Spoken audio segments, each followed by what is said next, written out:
Superhero games are really hit or miss. They're either really, really bad or they're really, really good. I mean, look on the good side. Spider-Man, Batman, Arkham. Look on the bad side. The Marvel's Avengers, which is actually going to go offline at the end of September.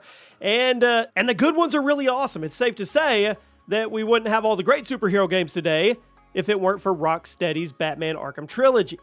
Arkham Asylum completely changed the superhero video game genre forever, and Arkham City basically perfected that sandbox formula that the industry still uses today. You read the title. That's right.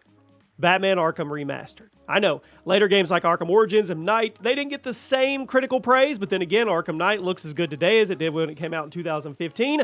They were still massive financial successes. Both games have gone on to develop huge followings that insist both are underrated at the time of release, and I agree.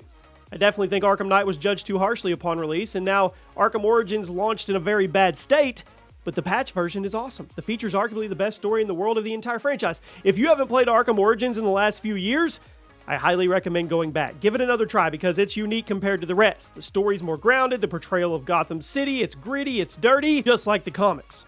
Plus, the Arkham Origins version of Bruce Wayne is much angrier, much more unhinged, which makes sense because the story takes place in the early years of his career as Batman, before he really learned how to control and temper his anger. You should check it out.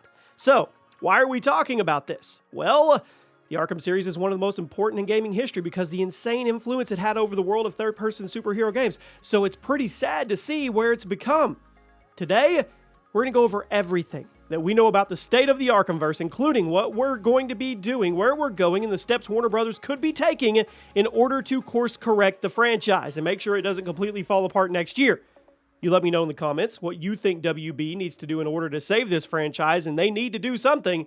And before we move on, guys, if you get anything from Elgato, if you are trying to be a creator, if you're already a creator, it is your one-stop shop.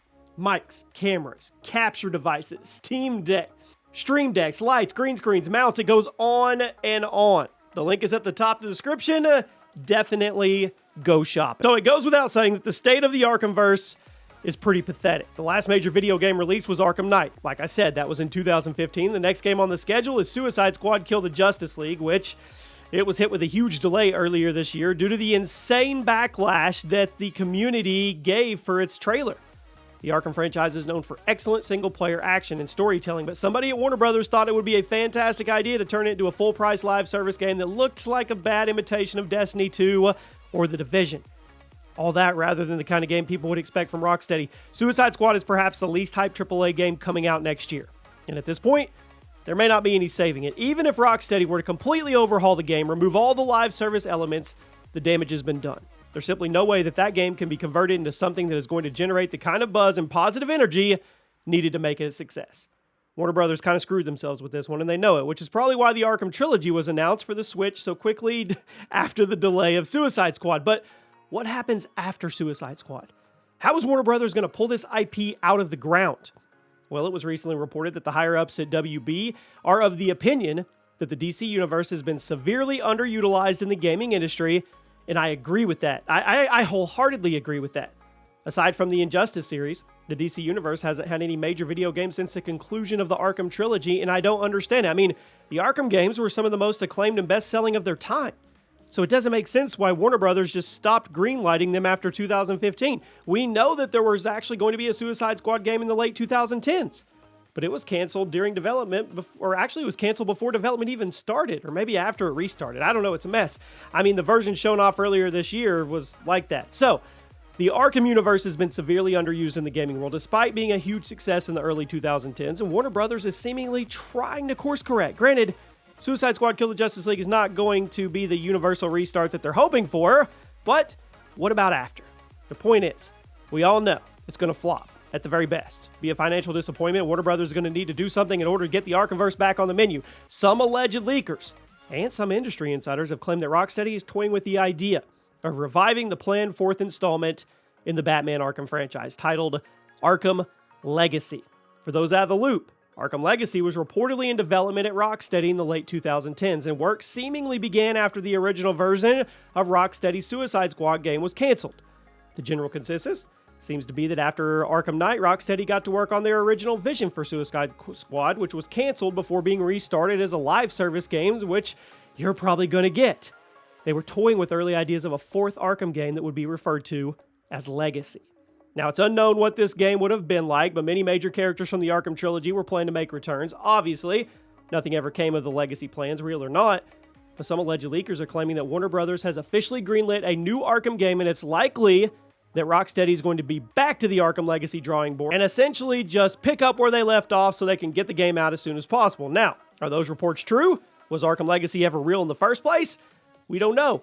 The sources claiming that Legacy is back in development are on shaky ground because the game was never confirmed to exist in the first place, and with how long game development takes now, I don't know if Warner Brothers really believes that's the best way forward when it comes to reviving their Arkhamverse. Suicide Squad's dropping next year. Surely not going to be a financial success, meaning Warner Brothers is going to want to erase that failure as quick as they can. Do you think a brand new Batman game being built from the ground up is the best way to do that in a timely manner? No, it's not.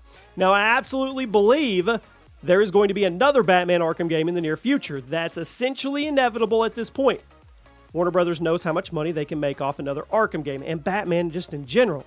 So I have no doubt this one has been greenlit. But the point I'm getting at is it's very likely going to be a different Arkham Revival game released in the meantime. Something much easier to develop that can get to market much quicker than a brand new experience.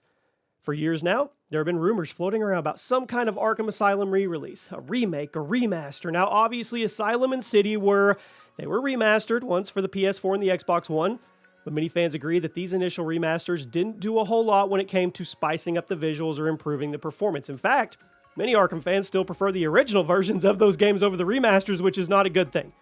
But this is 2023. This is the time of remakes and remasters. Just this year alone, we've had remakes of RE4, Dead Space, System Shock, all fantastic updates to the originals. And on top of that, we've had super successful remasters of Metroid Prime, Quake 2, both of which did great things for preserving those originals. So remakes and remasters go a long way these days, and that's largely due to how unsatisfied a lot of gamers are with the modern AAA marketplace. A lot of gamers have been yearning for simpler times. Me too. And there's a ton of nostalgia, me too, for the Arkham games, regardless of the trash heap that the franchise has turned into the Suicide Squad. So if there was ever a time for a remake of Arkham Asylum, it's now. In fact, I don't think anybody would be upset if Rocksteady, not Rockstar, came out tomorrow and announced that Suicide Squad was canceled and everyone was being moved to an Arkham Asylum remake instead. Could you imagine how amazing a remake of Asylum would be on the modern Rocksteady engine with some of the combat, the Predator improvements? Because as much as I love the original Asylum, there's no denying that the sequels made huge improvements to the combat. I mean, the gadgets, the Predator encounters, it would make the original game a lot better. Plus, a remake would allow the team to go back and adjust some of the less fondly remembered parts of the original game, like the lame final boss fight, certain sections of the map being walled off that could be expanded upon. Maybe they could even bring in some new side missions to extend the length of the game, add in some new characters and boss fights. Arkham Asylum may have been an amazing game, but there's plenty of ways that a remake could improve upon it to make it even better. And if Warner Brothers is trying to revive the Arkhamverse, which I think they are, and get that old fan base back, I think this is the way to do it. Let me know your thoughts. Do you think we'll get an Arkham Asylum remastered game? Do you think we'll get a fourth installment in the franchise? Do you think Legacy was real? If it is, do you think it's coming? I'll keep you guys posted, and I'll see you soon.